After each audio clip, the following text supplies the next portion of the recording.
नमस्कार बच्चों। बच्चों, आज हम एनसीईआरटी की छठी कक्षा की हिंदी पुस्तक वसंत भाग 1 के पाठ 5 अक्षरों का महत्व के अभ्यास प्रश्नों पर चर्चा करेंगे। पहला शीर्षक है निबंध से। निबंध से शीर्षक के अंतर्गत आने वाला पहला प्रश्न है, पाठ में ऐसा क्यों कहा गया है कि अक्षरों के साथ एक नए युग की शुरुआत हुई। ऐसा क्यों कहा गया है? क्योंकि अक्षरों की खोज के साथ एक नए युग की शुरुआत हुई थी। क्योंकि जब अक्षरों की शुरुआत हुई तब आदमी ने अपने हिसाब किताब को लिख कर रखना शुरू कर दिया। वह सभ्य सभ्य कहलाया जाने लगा। और आदमी ने जब से लिखना प्रारंभ किया तब से इतिहास का प्रारंभ हुआ और एक पीढ़ी का ज्ञान दूसरी पीढ़ी तक पहुंचने लगा। इसी के साथ जो हमारी विकास गति थी वो तेज हुई। इसलिए हम कह सकते हैं कि अक्षरों के साथ एक नए युग की शुरुआत हुई। अगला प्रश्न है, अक्षरों की खोज का सिलसिला कब और कैसे शुरू हुआ? पाठ पढ़कर उत्तर लिखो। अक्षरों की खोज का सिलसिला लगभग कब शुरू हुआ? 6000 वर्ष पहले। इससे पहले क्या करते थे? इससे पहले व्यक्ति चित्रों के द्वारा अपने भाव व्यक्त करते थे। जैसे उन्होंने पशु पक्षियों के चित्र बना दिए, आदमियों के चित्र बना दिए या प्रकृति के चित्र बना दिए। हम ये उदाहरण भी दे सकते हैं कि एक गोले के चारों ओर रेखाएं खींचकर बनाया गया सूर्य का चित्र ताप और धूप दर्शाने के लिए प्रयोग किया जाता था। भाव को व्यक्त करने का यह प्रयास आगे चलकर अक्षरों की खोज में परिणित हो गया और इसके बाद अक्षरों की खोज हुई। और अक्षरों की खोज को शुरू हुए कितना समय हुआ है? लगभग 6000 वर्ष। अगला प्रश्न है, अक्षरों के ज्ञान से पहले मनुष्य अपनी बात को दूर दराज के इलाकों तक पहुंचाने के लिए किन किन माध्यमों का सहारा लेता था? मनुष्य अक्षरों की खोज करने से पूर्व अपने संदेशों को दूर दराज के इलाकों तक पहुंचाने के लिए किसका सहारा लेता था? चित्रों का सहारा लेता था। वह पशु पक्षियों का चित्र, आदमियों तथा अन्य वस्तुओं के चित्र बनाकर अपनी बात दूर दराज के इलाकों में पहुंचाता था। बाद में इन चित्रों ने भाव संकेतों के रूप ले लिए और मनुष्य इनके माध्यम से अपनी बात पहुंचाने लगा। अगला शीर्षक है निबंध से आगे। अक्षरों के महत्व की तरह ध्वनि के महत्व के बारे में जितना जानते हो लिखो। जैसे हमने अक्षरों के महत्व को जाना, वैसे ही आप ध्वनि के विषय में क्या जानते हैं? अक्षरों द्वारा लिखकर अपने भाव व्यक्त किए जाते हैं और ध्वनियों द्वारा बोलकर, यानी हम जो भी बोलते हैं वो एक प्रकार से क्या है? ध्वनि। अक्षर और ध्वनि भाषा के दोनों रूपों लिखित और मौखिक के मुख्य आधार स्तंभ हैं। यानी अगर हम अक्षरों की बात करें या ध्वनियों की बात करें, दोनों ही भाषा के मुख्य आधार स्तंभ हैं। अक्षरों के बिना लिखा नहीं जा सकता और ध्वनियों के बिना बोला नहीं जा सकता। हम बोलने की कल्पना भी नहीं कर सकते। कान से सुनी हुई प्रत्येक आवाज जो है वो ध्वनि कहलाती है। अपनी भाषा की सार्थक ध्वनियों के उच्चारण द्वारा ही हम अपने भाव व्यक्त करते हैं। इसलिए अक्षरों के समान ही ध्वनियां महत्वपूर्ण हैं। अगर मैं अभी आपको किसी भी प्रश्न का उत्तर समझा पा रही हूं तो उसका एकमात्र कारण है ध्वनि। अक्षरों को हम लिख सकते हैं, लेकिन अगर हम ध्वनि का प्रयोग करके उसको ना उच्चारित करें, ना समझाएं, तो उन अक्षरों का होना व्यर्थ है। तो इसलिए अक्षर और ध्वनि दोनों ही महत्वपूर्ण है। अगला प्रश्न है, मौखिक भाषा का जीवन में क्या महत्व होता है? इस पर शिक्षक के साथ कक्षा में बातचीत करो।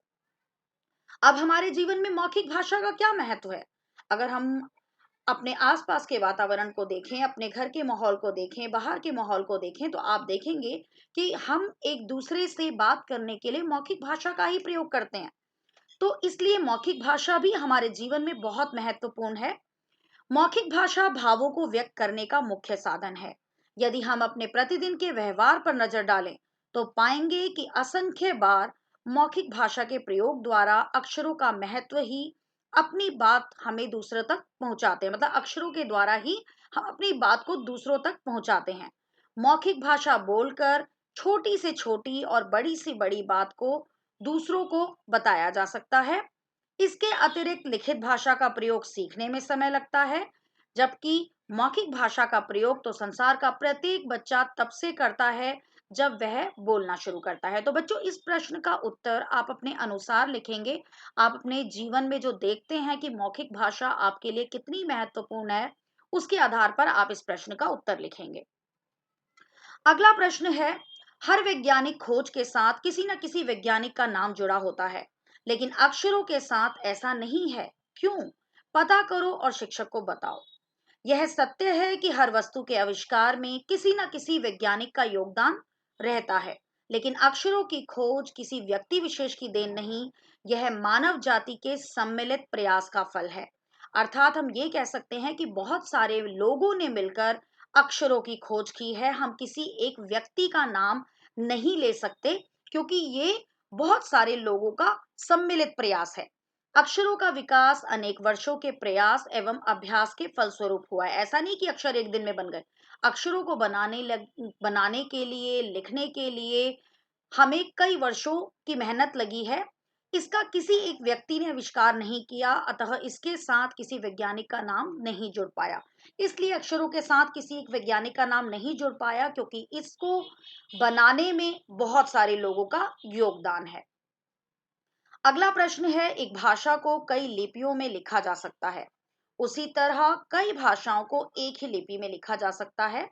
नीचे एक ही बात को अलग अलग भाषाओं में लिखा गया है, इन्हें ध्यान से देखो और इनमें दिए गए वर्गों की मदद से कोई नया शब्द बनाने की कोशिश करो। तो बच्चों, आपकी पुस्तक में जो उदाहरण दिया गया है वो है, क्या शानदार दिन है, और उसको अलग अलग लिपियों में लिखा गया है। तो उसी प्रकार यहाँ पर, वह कितना सुंदर दृश्य है, ये हिंदी में है। उसके बाद उसे पंजाबी में, उड़िया में, उर्दू में, तेलुगु में, बांग्ला में या तमिल में कैसे लिखा जाता है, वो यहाँ पर लिखा गया है। तो जरूरी नहीं कि आप इन्हीं भाषाओं का प्रयोग करें। आपको जिस भाषा का प्रयोग आता है या जो भाषा आपके लिए सीखना आसान है, आप उस भाषा का प्रयोग करके यहाँ शब्दों को लिख सकते हैं। जरूरी नहीं कि आप वाक्य लिखें, आप केवल शब्द भी लिख सकते हैं। अगला प्रश्न जो है वो है अनुमान और कल्पना शीर्षक के अंतर्गत। पुराने जमाने में लोग यह क्यों सोचते थे कि अक्षर और भाषा की खोज ईश्वर ने की थी? अनुमान लगाओ और बताओ। जैसा कि शीर्षक से ही हमें पता चल जाता है कि इस प्रश्न का उत्तर हमें अनुमान और कल्पना के आधार पर देना है। तो जरूरी नहीं कि जो मैंने लिखा है आप सब भी वही उत्तर लिखें। आप इस उत्तर को अपने अनुसार लिख सकते हैं। पुराने जमाने के लोग नहीं जानते थे कि अक्षरों की खोज किसने की है। उनका ज्ञान सीमित था। उनकी ईश्वर के प्रति निष्ठा अधिक थी। उन्हें यह भी अनुमान नहीं रहा होगा कि अक्षरों की खोज मानव भी कर सकता है। वे ईश्वर को सर्वशक्तिमान मानते थे। पुराने जमाने के लोगों का विचार रहा होगा कि मानव इतना ज्ञानवान नहीं हो सकता कि वह अक्षरों की खोज कर सकता है। इसलिए वे सोचते होंगे कि अक्षरों की खोज ईश्वर ने की थी। अगला प्रश्न है, अक्षरों के महत्व के साथ ही मनुष्य के जीवन में गीत, नृत्य और खेलों का भी महत्व है। कक्षा में समूह में बातचीत करके उनके महत्व के बारे में जानकारी इकट्ठी करो और कक्षा में प्रस्तुत करो। तो बच्चों, ये प्रश्न भी आपको अनुमान और कल्पना के आधार पर लिखना है। मैंने यहाँ पर एक उदाहरण दे दिया है, इसी के आधार पर आप इस उत्तर को लिखेंगे। जीवन में गीत, नृत्य और खेलों का भी बहुत महत्व है। गीत, नृत्य हमारा सांस्कृतिक विकास करते हैं। संगीत में तीन विधाएं शामिल हैं, गायन, ताल, सुर और नृत्य। संगीत को श्रेष्ठ कलाओं में रखा गया है। इसी प्रकार खेल कूद को भी मानवीय विकास में महत्वपूर्ण माना गया है। इनकी मदद से हम अपनी अभिव्यक्ति को पूर्णता देते हैं। खेलों से हम स्वस्थ रहते हैं और हमारा शारीरिक और मानसिक विकास होता है। खेल हमें सहयोग, एकजुटता, सहनशीलता, नेतृत्व गुण आदि को विकसित करते हैं। तो बच्चों, ये आप अपने अनुसार लिख सकते हैं। अगला प्रश्न है, क्या होता अगर हमारे पास अक्षर ना होते? इसके उत्तर में हम क्या लिख सकते हैं कि अगर हमारे पास अक्षर ना होते या हमें अक्षरों का ज्ञान ना होता, तो हम आज भी हजारों वर्ष पहले वाली दुनिया में भटकते रहते। अपने भावों को, विचारों को लिखकर व्यक्त ना कर पाते। तब हम अपना ज्ञान अगली पीढ़ी तक नहीं पहुंचा पाते और हमारा पूर्ण विकास भी नहीं हो पाता। हम वहां तक नहीं पहुंच पाते जहां हम आज हैं। तो यहाँ पर आप और भी पॉइंट्स ऐड कर सकते हैं जो आपको लगते हैं पाठ के आधार पर कि यदि अक्षर ना होते तो क्या होता। अगला है, क्या होता अगर भाषा ना होती? अगर भाषा ना होती तो क्या होता? भाषा जो है वो भावों को प्रकट करने का साधन है, और अगर भाषा नहीं होती तो हम अपने विचारों को ना तो बोलकर और ना ही लिखकर दूसरों को प्रकट कर पाते। हमारा सामाजिक दायरा बढ़ नहीं पाता और अलगाव बना रहता। जैसे पशु साथ रहकर भी अलग रहते हैं, वैसी स्थिति मनुष्य की भी होती। अगला प्रश्न जो है वो शीर्षक है भाषा की बात। भाषा की बात शीर्षक के अंतर्गत आने वाले सभी प्रश्न व्याकरण से संबंधित होते हैं। यहाँ पर हमारा पहला प्रश्न है, अनादि काल में रेखांकित शब्द का अर्थ है जिसकी कोई शुरुआत या आदि ना हो। यह शब्द मूल मूल शब्द के शुरू में कुछ जोड़ने से बना है, इसे उपसर्ग कहते हैं। इन उपसर्गों को अलग करके मूल शब्दों को लिखकर उनका अर्थ समझो। यहाँ पर कुछ शब्द दिए गए हैं, असफल, अनावश्यक, अदृश्य, अपरिचित, अनुचित और अनिच्छा। उपसर्ग क्या होते हैं? जो शब्दों के आगे जुड़कर शब्द के अर्थ को बदल देते हैं। तो हमें यहाँ पर यह बताना है कि इन शब्दों में कौन सा उपसर्ग है, इन शब्दों का मूल शब्द क्या है और इनका अर्थ क्या है। जैसे यहाँ पर हमें दिया गया है असफल। असफल में कौन सा उपसर्ग है? अ उपसर्ग, और मूल शब्द क्या है? सफल। सफल का अर्थ क्या होता है? कामयाब। और जब असफल हो जाता है तो इसका विपरीत बन जाता है, यानी जो कामयाब ना हो। अदृश्य, अ उपसर्ग, दृश्य, दृश्य का अर्थ है जो दिखाई देता है, और अ उपसर्ग लग जाने से इसका अर्थ क्या बन गया? जो दिखाई नहीं देता। अनुचित, अन उपसर्ग, उचित शब्द, और अनुचित बनने से क्या हो गया? उचित का मतलब होता है ठीक, और अनुचित का मतलब क्या होता है? जो ठीक ना हो। अनावश्यक, अन उपसर्ग, आवश्यक, आवश्यक क्या है? जरूरी, और अनावश्यक क्या है? जो जरूरी नहीं है। अपरिचित, परिचित इसमें अ उपसर्ग है और परिचित मूल शब्द है। परिचित कौन होता है? हमारा जानकार, और अ उपसर्ग लग जाने से इसका अर्थ क्या बन गया? जिसे हम नहीं जानते। अनिच्छा, अनिच्छा में अन उपसर्ग और इच्छा मूल शब्द है, और इच्छा का अर्थ होता है चाह या अभिलाषा, और अनिच्छा का मतलब होता है जिसमें हमारी कोई चाह नहीं है, जिसकी हमें कोई अभिलाषा नहीं है। तो आपने ये देखा कि मूल शब्दों में उपसर्ग जुड़ जाने से उन शब्दों के अर्थ जो हैं वो बिल्कुल ही बदल जाते हैं। उसके बाद अगला प्रश्न है, वैसे तो संख्याएं संज्ञा होती हैं, पर कभी कभी ये विशेषण का काम भी करती हैं। जैसे नीचे लिखे वाक्य में, हमारी धरती लगभग 5 अरब साल पुरानी है। यहाँ पर आप देखेंगे 5 अरब, कोई 10,000 साल पहले आदमी ने गांवों में को बसाना शुरू किया। यहाँ पर हम देखेंगे 10,000। इन वाक्यों में रेखांकित अंश साल संज्ञा के विषय में विशेष जानकारी दे रहे हैं, यानी अरब और हजार ये हमें क्या बता रहे हैं? वर्षों के बारे में बता रहे हैं, साल के बारे में बता रहे हैं, इसलिए संख्यावाचक विशेषण है। तो यहाँ पर ये क्या है? संख्यावाचक विशेषण। संख्यावाचक विशेषण का इस्तेमाल उन्हीं चीजों के लिए होता है जिन्हें गिना जा सकता है, जैसे 4 संतरे, 5 बच्चे, 3 शहर आदि। क्योंकि संख्या का मतलब ही क्या है? गिनना। तो 4 संतरों को गिन सकते हैं, 5 बच्चों को गिन सकते हैं, 3 शहरों को गिन सकते हैं। पर यदि किसी चीज को गिना नहीं जा सके तो उसके साथ संख्या वाले शब्दों के अलावा माप, तौल आदि के शब्दों का इस्तेमाल भी किया जा सकता है। अब कुछ ऐसे भी होती हैं चीजें जिन्हें हम गिन नहीं सकते, उसे हम माप या तौल सकते हैं। जैसे 3 जग पानी और 1 किलो चीनी। अब हमें यहाँ संख्या तो दिखाई दे रही है, 3 भी दिखाई दे रही है, 1 भी दिखाई दे रहा है, लेकिन यहाँ पर क्या है? 1 किलो चीनी। तो ये किलो जो है ये क्या है? माप तौल की सामग्री है। उसी प्रकार 3 जग पानी, तो ये भी जग जो पानी है वो भी मापा या तौला जा सकता है। तो यहाँ पर संख्या होने पर भी ये क्या है? ये संख्यावाचक नहीं हो जाएगा, ये क्या हो जाएगा? परिमाणवाचक हो जाएगा।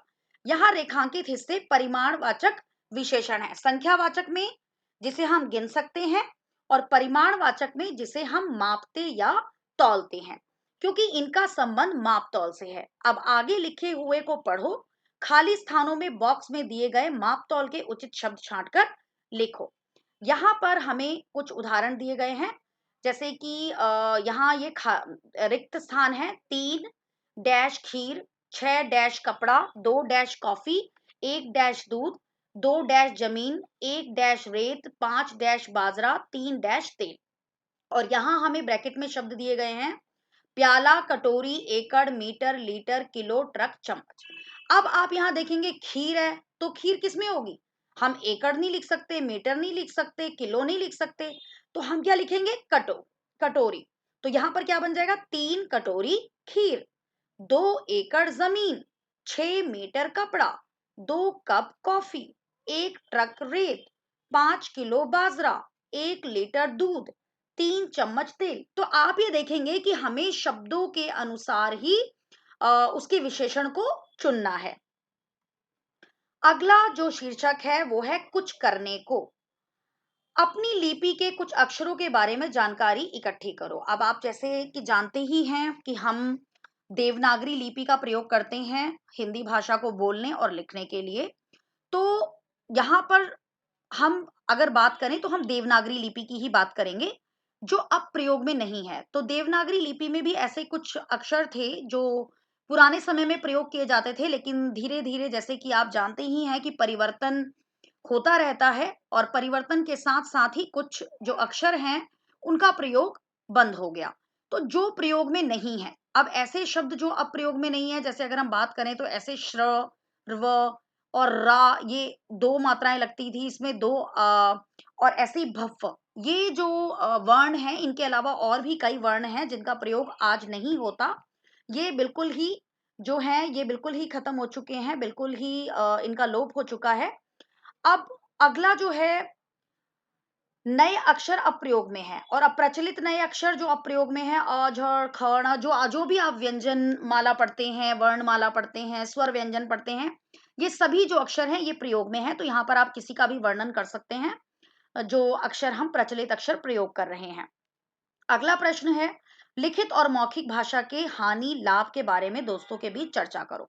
तो ये भी एक जर्नल क्वेश्चन है। आप अपने दोस्तों के साथ बातचीत करके या आप अपने परिवार के साथ बातचीत करके इस प्रश्न का उत्तर लिख सकते हैं। जैसे मैंने यहाँ पर उत्तर लिखा है, आप इसको अपने अनुसार भी लिख सकते हैं। लिखित भाषा भाषा का स्थायी रूप है। इससे ज्ञान विज्ञान सुरक्षित रहता है। इसके द्वारा हम जो कहते हैं या जो करते हैं उसको सुरक्षित रखा जा सकता है। लिखित भाषा के द्वारा ही हम अपने विचार दूर दराज के इलाकों में भेज सकते हैं। लिखित भाषा लंबे समय तक सुरक्षित रहती है। उसके माध्यम से इतिहास का पता चलता है। इसी भाषा के चलते ज्ञान का अथाह भंडार संचित और प्रसारित होता है। लिखित भाषा ही हमारे जीवन को सभ्य, नियमित और अनुशासित करने में सहायक होती है, जबकि मौखिक भाषा सहज है। यह भाषा का मूल रूप है। मौखिक भाषा को सुरक्षित नहीं रखा जा सकता और ना ही इसके द्वारा एक पीढ़ी के द्वारा प्राप्त किए गए ज्ञान को दूसरी पीढ़ी तक पहुंचाया जा सकता है। इसलिए मौखिक भाषा का क्षेत्र सीमित है। यह सिर्फ दो व्यक्तियों के बीच संवाद कर सकती है, दो या दो से अधिक व्यक्तियों के बीच संवाद में प्रयोग की जा सकती है। तो इस प्रकार आप लिखित और मौखिक भाषा के लाभ और हानि को लिख सकते हैं। अगला प्रश्न है अक्षर ध्वनियों, स्वरों और व्यंजन, यानी ध्वनियां जो हैं वो क्या हैं? स्वर और व्यंजन के प्रतीक होते हैं। उदाहरण के लिए हिंदी, उर्दू और बांग्ला आदि शब्दों में प्रत्येक अक्षर के लिए उसकी ध्वनि निर्धारित है। कुछ चित्रों से भी संकेत व्यक्त होते हैं। नीचे कुछ चित्र दिए गए हैं, उनसे क्या संकेत व्यक्त होते हैं बताओ। आप यहाँ पर जो चित्र देख रहे हैं, हमें उस जैसा कि आप सभी जानते हैं कि संकेत के द्वारा भी हम बातों को समझते हैं। तो यहाँ पर इन संकेतों को देखकर हमें क्या समझ आ रहा है? पहला चित्र जो है वो क्या बता रहा है? आगे स्कूल होने तथा धीरे चलने का संकेत है। जो दूसरा चित्र है वो वृत्त यानी सर्कल का संकेत है। जो तीसरा चित्र है वो सड़क दाईं ओर घूम रही है, उसका चित्र है। और चौथा चित्र सड़क बाईं ओर घूम रही है, उसका चित्र है। आपने ये देखा होगा ये सारे रोड के साइन हैं, सड़क के चिन्ह हैं, जिसे कि अधिकतर जो रोज सड़क पर चलने वाले लोग हैं वो इसे देखकर ये अंदाजा लगा लेते हैं कि उन्हें कहाँ जाना है या किधर जाना है, या यातायात के किन किन नियमों का पालन करना है। अगला प्रश्न है अपने आसपास के किसी मूक बधिर बच्चों के स्कूल में जाकर कुछ समय बिताओ और अपने अनुभव लिखो।